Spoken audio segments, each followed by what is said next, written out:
My issue with this is if you're a regular sports fan, you're now toxic because you don't want to hear about their political agendas and their causes. All right? We're not talking about they're getting behind we're trying to cure cancer. No. We're trying to keep it normalized for sports players to continue having romantic relationships that literally conflict in between opposing teams. Which, by the way, because of gambling, is shocking. We begin with a bombshell from Stephanie White, head coach of the Indiana Fever. She publicly described a significant segment of the WNBA's rapidly growing fan base as outright toxic. And this wasn't aimed at casual viewers or the occasional online troll. It targeted the passionate new generation fans whose enthusiasm, largely fueled by stars like Caitlin Clark, has helped revive and elevate the league. Calling the very fans who keep the sport alive toxic sent shockwaves across the WNBA community. The league office's silence only magnified the controversy, signaling a concerning lack of leadership. This was not simply a critique. It felt like a direct attack on the sport's lifeblood. As expected, backlash was immediate and intense, setting the stage for a highly charged discussion within the league and among its supporters. Which, by the way, because of gambling, is shocking. There's gambling on WNBA games, props, etc. You got players in the league that are having romantic relationships with each other. We've never brought that up. But if you look at gambling and you look at that, that is a huge problem. That is a huge problem. That's always the current concern with Stephanie White and a lot of these people involved with this league. Are you truly making... The controversy escalated following White's appearance on the Bird's Eye View with Sue Bird podcast. Initially asked about desired improvements for the league, White quickly shifted focus from product development to criticizing fan behavior. Her comments weren't isolated. They revealed a deeper, troubling tension between the WNBA and its core audience. It appears that for reasons unclear, the league is increasingly alienating fans who may not align perfectly with certain political or social stances. This widening disconnect threatens the WNBA's long-term relationship with the very supporters who are vital for sustaining growth and expanding its audience. Not have come at a better time for the league, given that the Players Association is currently in negotiations with the WNBA league office for the next CBA. It should be noted. Do you believe that Adam Silver could have parlayed the media rights deal into a $2.2 billion deal without all these toxic regular sports fans that showed up? Of course not. Of course not.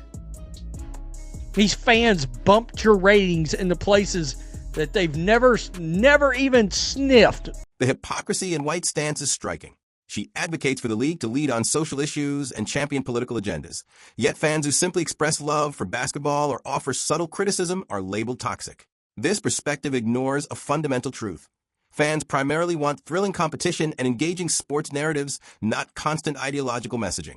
By prioritizing social advocacy over organic fan growth and enjoyment, the league risks alienating the very audience essential for sustainable success.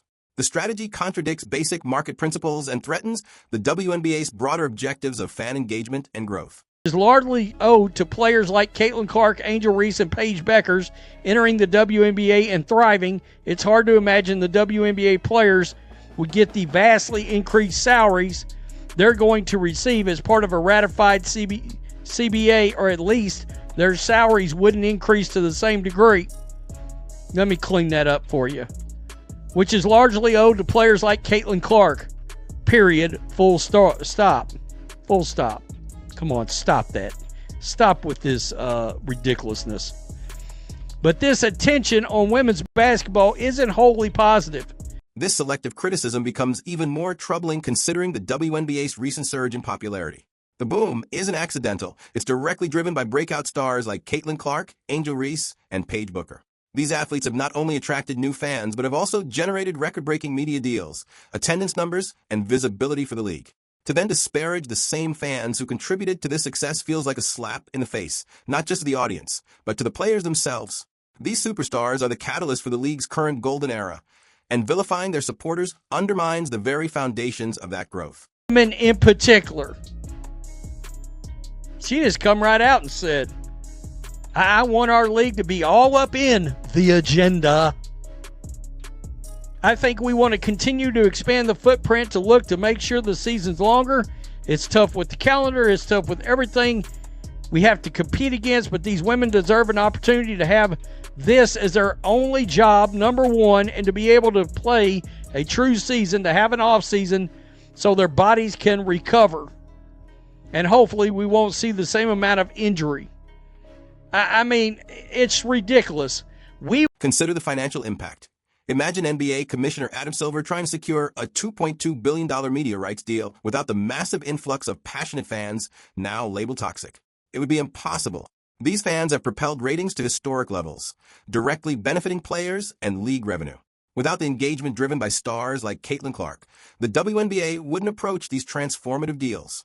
Yet, despite unprecedented growth in revenue, the league risks alienating the very audience that made this success possible, undermining its own momentum and long-term sustainability. Shutting up about that.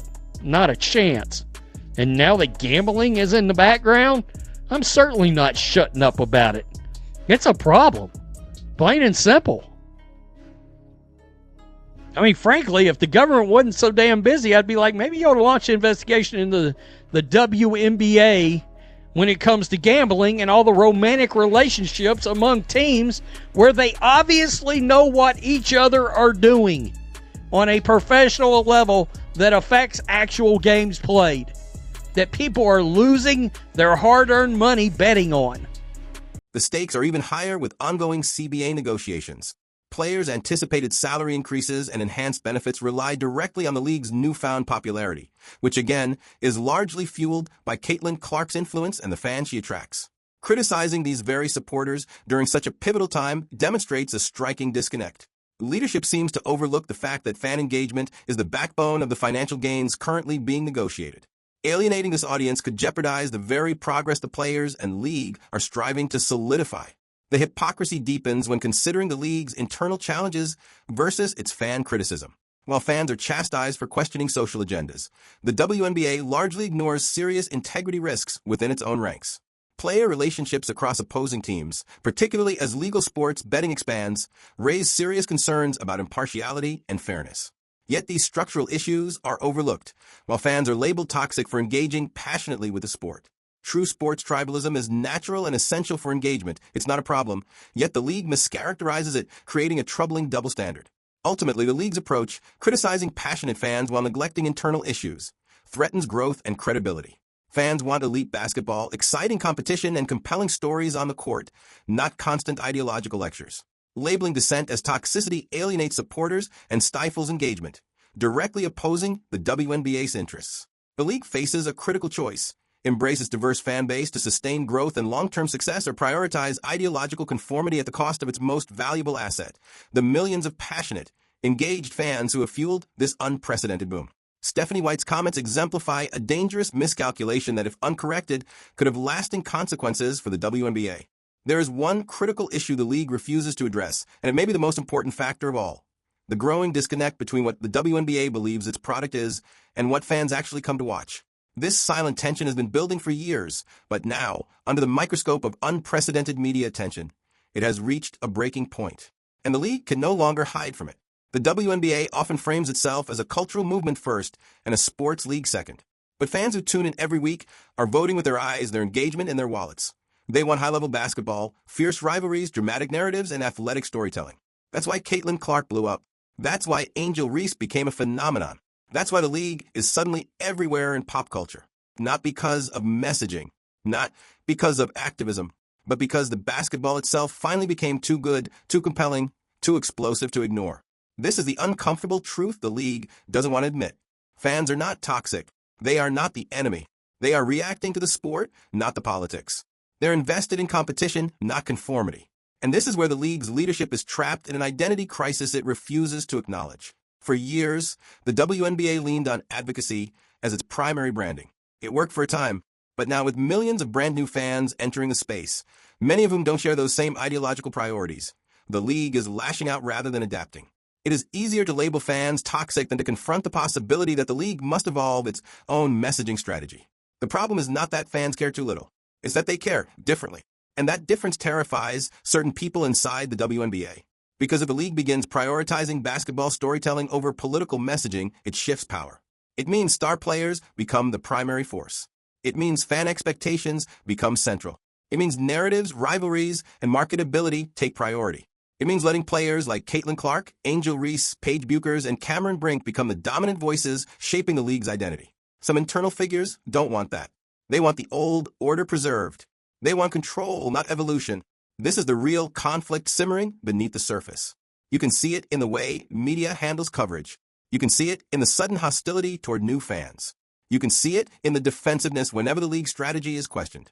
There is fear that the sport is changing faster than leadership can manage. And instead of addressing that fear with transparency or adaptation, criticism is redirected toward the fan base that is literally saving the league.